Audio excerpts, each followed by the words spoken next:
정부가 다음 달부터 코로나19 위기 단계를 하향 조정하면서 사실상 코로나 엔데믹을 선언했습니다. 세계적인 추세를 따랐다는 입장인데 의료계는 고위험군 보호를 위해선 아직 시기상조라는 주장입니다. 신용수 기자입니다. 정부는 오는 6월부터 코로나19 위기 단계를 심각에서 경계로 하향하고 방역 조치를 완화하기로 결정했습니다. 지난 5일 세계보건기구 WHO가 3년 4개월간 유지한 코로나19 국제 공중보건 위기 상황을 해제한 데 따른 조치입니다. 국제 공중보건 비상사태 해제 발표와 국내외 유행 상황, 방역 대응 역량을 종합적으로 고려하여 6월 1일부터 위기 단계를 심각에서 경계로 하향 조정하기로 하였습니다. 이에 따라 그간 코로나19 극복을 위한 방역 조치는 자율기조로 전환하게 됩니다. 먼저 확진 시 격리 기간은 7일 의무에서 5일 권고로 단축됩니다.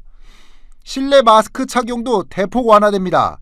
의원급 의료기관과 약국에 대해서는 의무를 해제하고 전면 권고로 전환합니다. 다만 병원급 이상 의료기관과 입소형 감염 취약시설은 의무가 유지됩니다. 또한 감염 취약시설 종사자에 대한 선제 검사 의무를 완화하고 입국 시 3일 이내 권고하던 PCR 검사를 종료합니다.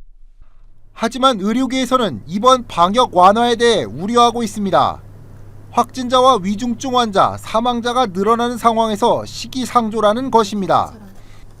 실제로 이번 주 8일에서 10일 일일 신규 확진자 수는 3일 연속 2만 명을 넘어섰고 위중증 환자의 경우 지난 10일 최근 30일간 가장 많은 157명을 기록했습니다.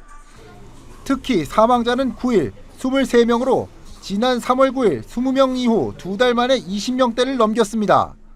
결국은 이제 고위험군을 얼마나 잘 보호할 수 있냐인데 이 고위험군 보호와 관련된 정책이나 아니면 지침 같은 것들은 조금 이 완화 속도를 늦출 필요가 있습니다.